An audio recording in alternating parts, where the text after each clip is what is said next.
दलितों के साथ, बहुजन समाज के लोगों के साथ हमेशा उनके कभी अधिकारों का हनन करने की साजिश होती है।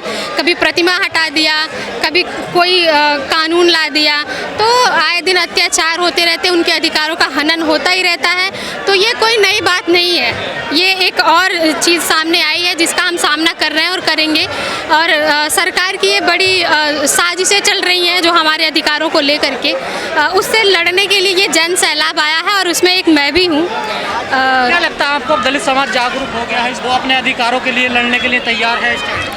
बिल्कुल, भीड़ को देख के लगता है ये काफ़ी सारे लोग जागरूक भी हैं और ज़्यादातर मैंने युवाओं को देखा तो मुझे अच्छा लगा कि युवा शक्ति यहाँ पर है। लेकिन अभी भी बहुत सारे लोग हैं जिनको फुर्सत नहीं है यहाँ पे आने की, उनको नहीं है मतलब क्या हो रहा है, संविधान से छेड़छाड़ की जा रही है, आरक्षण ख़त्म करने की बात हो रही है, प्रतिमा हटाई जा रही है बाबा साहब की, तो उनको नहीं है मतलब। मैं उनसे दुखी हूँ, मैं चाहती हूँ कि वो भी बाहर निकलें और इसमें बढ़ चढ़ के हिस्सा लें। अब ये लड़ाई संविधान और अधिकारों की है। जी, अधिकारों की लड़ाई तो हमारी बहुत नहीं है वो लाइन की हम संघर्षों के आदी हैं, हम अम्बेडकरवादी हैं, तो संघर्षों के तो हम आदी हैं ही। और हमारे पूर्वज भी संघर्ष करते आए, अधिकारों के लिए लड़ते आए और हम भी लड़ रहे हैं। और बाबा साहब की वो लाइन है कि अधिकार मांग के नहीं मिलता, छीनना पड़ता है। तो समझ लीजिए कि बस ये उसी की लड़ाई चल रही है। आपको क्या लगता है जो सुप्रीम कोर्ट का भी फैसला आया है उसको आप कैसे देख रही हैं? आप उसके पक्ष में हैं? नहीं, बिल्कुल मैं पक्ष में नहीं हूँ। इतने सालों से आरक्षण था और ये बाबा साहब ने दिया एक समाज के लिए, समाज में समानता लाने के लिए, और ये उस समानता को ख़त्म करना चाह रहे हैं, तो ये बहुत ही गलत है। मैं उसके बिल्कुल खिलाफ। आपको क्यों लग रहा है आरक्षण खत्म होगा? यहाँ वर्गीकरण की बात किया जा रहा है कि बांटा जाएगा। वर्गीकरण ये एक नया रास्ता है ख़त्म करने का, ये साजिश ही है। वर्गीकरण का मतलब क्या है? आप वर्गीकरण कर रहे हो, एक समाज को हमेशा से आरक्षण मिल रहा है, आप उसमें वर्गीकरण कर रहे हो, बंटवारा कर रहे हो, कहीं ना कहीं वो ख़त्म करने की साजिश हो रही है।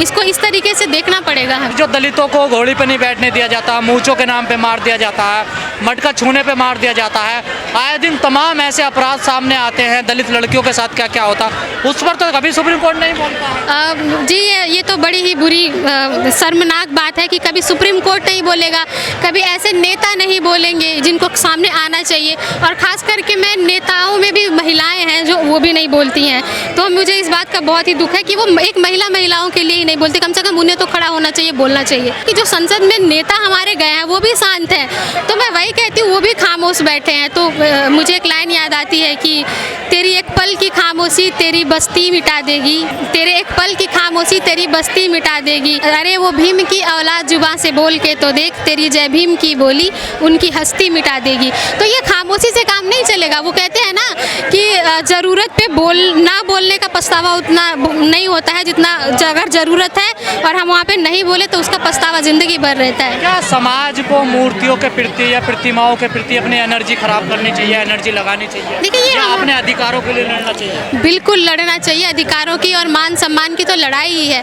और रही बात मूर्ति की, तो ये हम आते थे, हमेशा यहाँ पे प्रोग्राम होता था, हजारों लाखों लोग उनको श्रद्धा सुमन अर्पित करने आते थे 14 अप्रैल और 6 दिसंबर पे। ये उन सारे लोगों की भावनाओं को ठेस पहुँचाना है और मूर्ति हटा के इन्होंने गलत किया। वहाँ पे लगनी चाहिए वापस। सरकार का यही हवाला है कि निर्माण कार्य चल रहा है, विस्टा प्रोजेक्ट जो नई संसद बनी है, तमाम मूर्तियाँ तमाम चीज़ें इधर से उधर हुई हैं, तो उस पर कोई ज़्यादा गिला शिकवा करने की जरूरत नहीं है। तो इसमें फिर दिक्कत क्या है? वो लगाएं वहाँ पे, वो हमें कहें, आके बताएं यहाँ पे कि हम लगाएंगे। लेकिन वहाँ पे क्या दिक्कत थी? क्या जहाँ पे बाबा साहब की मूर्ति थी वहाँ पे हटाने की क्या मतलब था? वहाँ पे उससे दिक्कत क्या थी? वहाँ पे संसद भवन में क्या दिक्कत आ रही थी? ये बताना चाहिए ना। कि माननीय सुप्रीम कोर्ट का एक फैसला आया है और देश में अभी भूचाल ला दिया है। देश की जो बहुजन आबादी है इससे हतोत्साहित है। इस जजमेंट को, सुप्रीम कोर्ट की जजमेंट को सारे लोग पूछ रहे हैं कि ये जजमेंट हमें किस तरह से हमारे साथ न्यायोचित फैसला है या नहीं है। ये सच्चाई है कि सुप्रीम कोर्ट का हर फैसला सुप्रीम होता है, लेकिन सुप्रीम कोर्ट के फैसले को इस डेमोक्रेटिक सेटअप, कंट्री का जो डेमोक्रेटिक सेटअप है, तो क्या उसको हम अपने बात विचार विमर्श में ला सकते हैं या नहीं ला सकते हैं। सच्चाई है कि आज हर लोग इस बात को विचार विमर्श कर रहे हैं कि सुप्रीम कोर्ट का जो फैसला आया है वो न्यायोचित है या नहीं है। ये स्थिति क्यों आई देश में?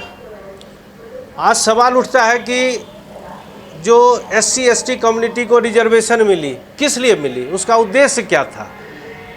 संविधान में हम पशु हैं या मानव हैं? संविधान ने हमें मानव बनाया क्योंकि मानव को कुछ अधिकार मिले होते हैं, फंडामेंटल राइट्स होते हैं। हर आदमी को उसी फंडामेंटल राइट्स का जो गारंटी है वो संविधान देता है और इम्प्लीमेंट सुप्रीम कोर्ट और हाई कोर्ट, क्योंकि सुप्रीम कोर्ट और हाई कोर्ट को कॉन्स्टिट्यूशनल कोर्ट्स कहते हैं।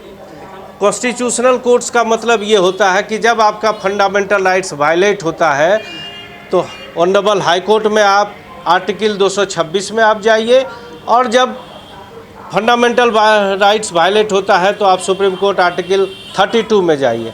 सुप्रीम कोर्ट गारंटी देती है। सवाल उठता है कि हमारा फंडामेंटल सोशल डिस्क्रिमिनेशन के लिए कोई प्रोविज़न देता है या नहीं देता है। सच्चाई है कि आर्टिकल 14, आर्टिकल 16 और जीवन जीने का अधिकार, आप फ्रीडम ऑफ स्पीच आर्टिकल 19, 21, ये सुप्रीम कोर्ट हमें गारंटी देता है।